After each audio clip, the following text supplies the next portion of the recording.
Thanks for coming. The champions for the Illinois game on defense: Nick Bosa, Jalen Holmes, Cooper. Cooper had 2 sacks. Linebacker Jerome Baker did have their back. Denzel Ward and Kendall Sheffield played well. David Webb and Aaron Smith got his first start of the year, and that was played really well. Player of the game was Chris Worley. That's defense. On offense, you had J.T. Barrett. You had 5 wide receivers. You had KJ, Johnny Dixon, Paris, and Austin McIntyre. Obviously, didn't throw in a bunch, but they blocked very well. Running backs were playing outstanding. J.K., Mike Weber, and Antonio Williams had 74 yards on 19 carries. Offense line: Billy Price, Isaiah, and Demetrius Knox. Tight ends: Marcus Ball. And 2 offensive linemen were players of the game: Michael Jordan and Jamarco Jones. And kicking, the guys that excelled were, player of the game was Jeff Okuda. He's playing fantastic. He had 27 plays of the kicking game, 27 plays. And 41 protection points, which is the most we've had in quite a while. But you had Elijah Goins forced a fumble, Jeff Okuda, home recovery. Justin Hilliard was awesome, 16-yard line tackle. Pete Werner was awesome, 9-yard line tackle, and Okuda had another one on the 13-yard line. So some real positives in the kicking game, and I'll be glad to answer any questions for you. Front row middle, Dave. Urban, the up-tempo offense seems to have worked very well for you guys all season. I imagine it's like a baseball pitcher where you want to mix up your pitches. You don't want to use it all the time, but generally speaking, do you feel like the up-tempo offense works best for you guys? Yeah, I think so. I think our quarterback likes it. I think that's kind of the world that Kevin and Ryan Day are in. And so I need the play callers have got to be able to spit those plays out fast and know what they're doing. So it's been very good. And Jordan Fuller, real quick, I know he didn't play last week. Is he okay? Will he play against? He's probable, and he should play. He had a little leg injury that just wasn't quite ready for game time. Thank you. Second row right, Tony. Urban, we always talk about maybe the wrinkles that show up for the Michigan game, either from that team or your team.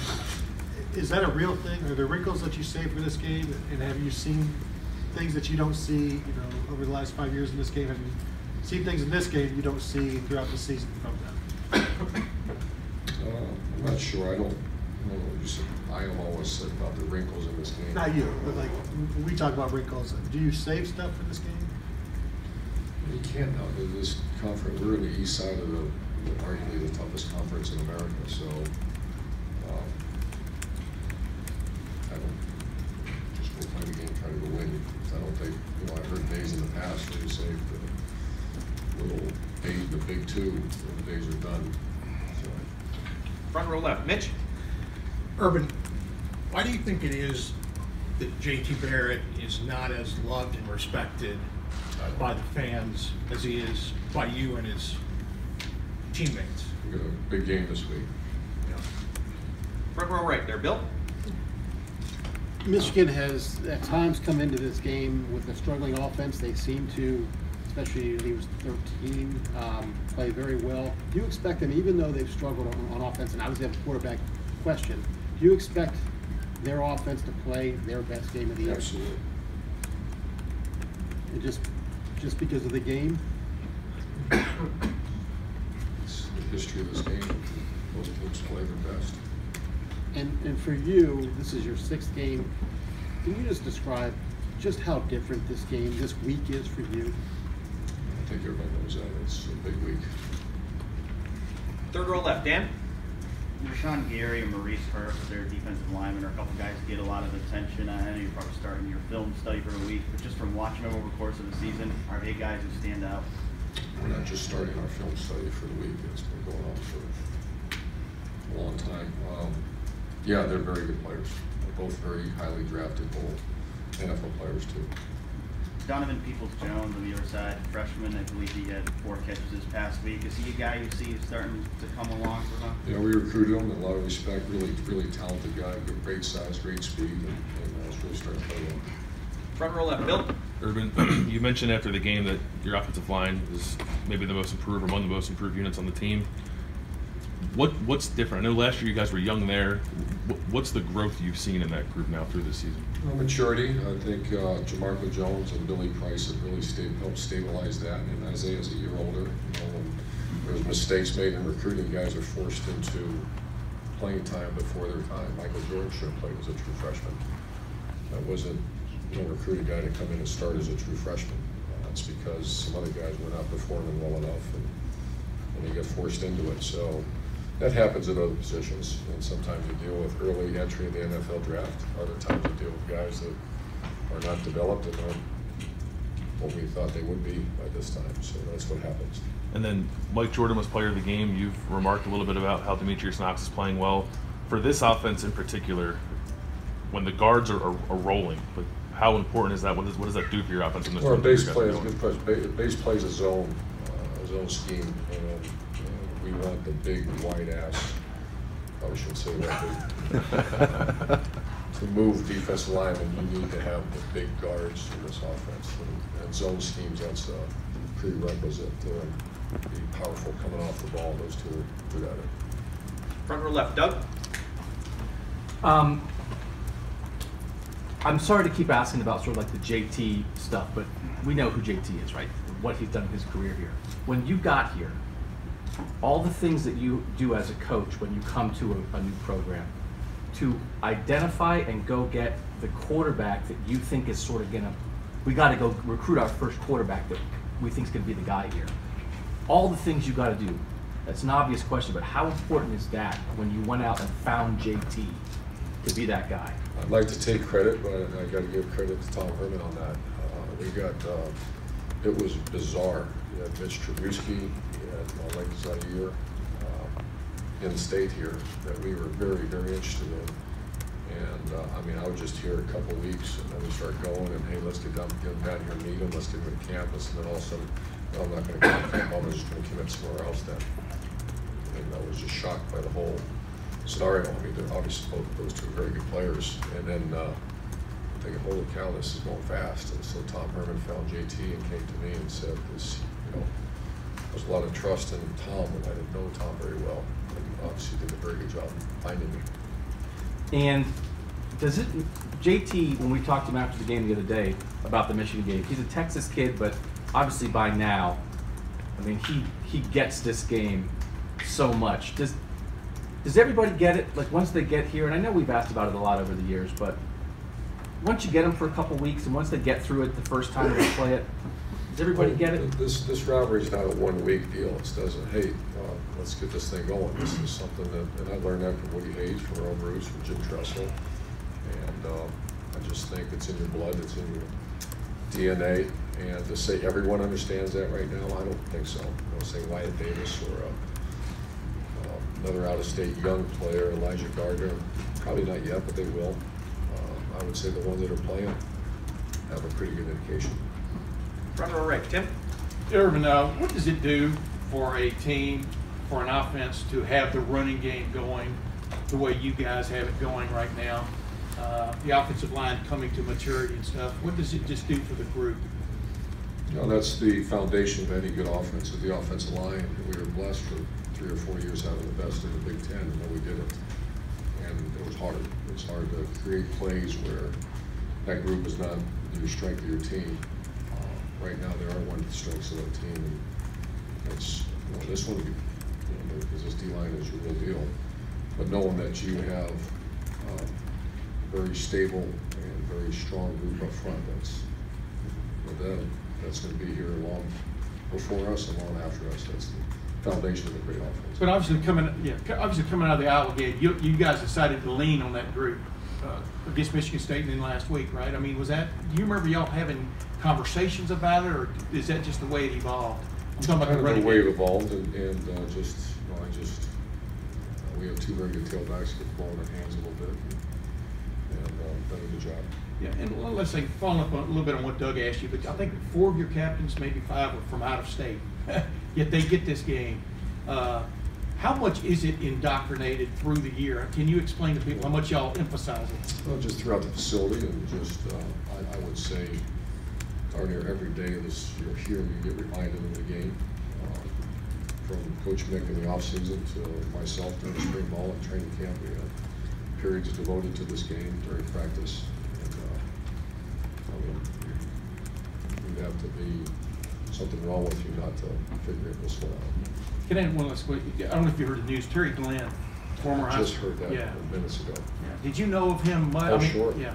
I know him. I guess I know him well, and I don't know nothing other than someone said something. So I don't want to be disrespectful. I just don't know everything that happened about it. So I just don't know much about that. Front row right, Austin. Urban, you talked about how important this game is to you, how big it is to the players, the program. What is it, once the switch flips and the Michigan Week, Rivalry Week starts, what are you like to be around? How would you describe yourself and your focus for these 7 days? I'm just extremely focused, and I can't imagine many more having more respect for this rivalry. When I say myself, our staff is myself too. And you talk about laser focus now. I mean, that's everything you got going. Not that it doesn't in other games, but laser focus. You've coached at other places and you've had a very good record against other rivals. What makes this one to you different than some of the others you've been a part of? I just don't want headlines in other papers. You know, this is just very personal. This is one I didn't have to get educated. You know, when I first went to Bowling Greens, people had to educate me on that rivalry, and I know we absorbed it and we dove into it. And they were the team up north, and then went out to BYU. And I always heard of the rivalry, but I had to be educated on that. That was a team down south. And then went down to Florida, and you had 3 of them, but we made the school out west in rival, and that was Florida State. And then there was no education there, so on this one. Far left, Lori. Coach, I know you say that this rivalry is in your blood and has always been, but is there something you didn't understand or maybe appreciate about it till you were in it? I think that's always the case. As a fan, you sit back and think it's one of the coolest things in the world, and you never miss it. I remember I was coaching at Colorado State, we were playing in Hawaii, and Mike Turgeback was our defensive line coach. He was a great player at the school up north, and we had to get up at some ridiculous hour to watch the game, 5 a.m. or something, to watch it. So, I mean, it's always been, as long as I can remember, it's always been. Yeah. I know you've talked in the past about how this rivalry actually comes up on the recruiting trail.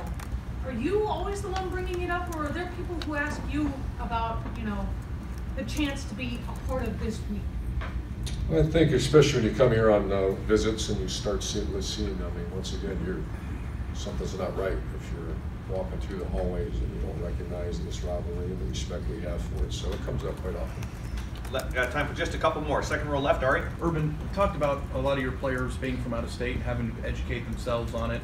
But a lot of the players who are in state who have grown up on this rivalry, kids on your team now weren't even alive the last time Michigan was ruining seasons for Ohio State at the end of the year in the 90s, and how it was pretty balanced there on Michigan's side. And then before that, I was wondering, do the kids that are from Ohio and have an inherent understanding of this rivalry also need education in this day and age about what that was back? Because I think older people that are maybe in their 20s, 30s, and 40s might have a different understanding of what it was like when Michigan was doing to Ohio State, what Ohio State. No, I think it's all the pretty memories. You know, they were here last year now. That was a great football team we played, and we anticipate, you know, they're watching film of their defense. I don't know how much that really goes into it. I think when you get older and when you're 17, 18, 19 years old, it's about what's important now, and the videotape verifies what was about to happen here. So I think the rivalry is very important. However, film study and preparation is more important. Okay, one other thing. A few of Michigan's best players were guys that you recruited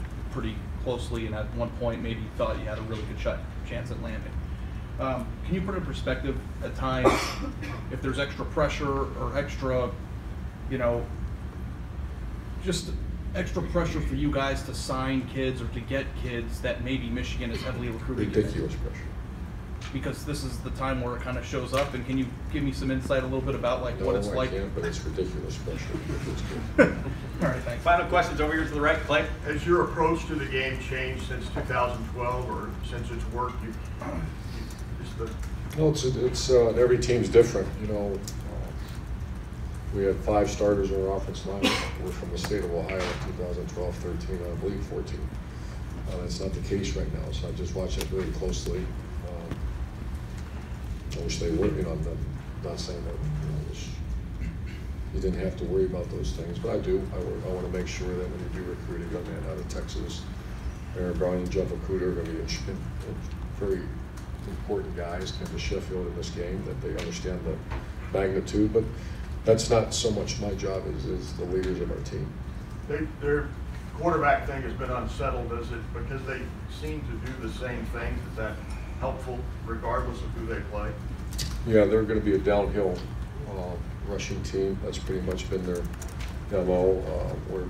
You'd have to talk to Greg. I know today's Monday. We still haven't heard what's going on, and I'm sure they're following it very closely. Great. Coach, thank you very Urban, I'm much. sorry, Thank you. Urban, can we ask you one more about Earl? Just, I thought someone else was going to get it, and it's been 30 years since that. We know how important Earl is to you overall, and I just wanted to make sure we talked a little bit about Earl this week. What he means for this game, this week, and maybe your understanding of this game and this week and what he's meant to you.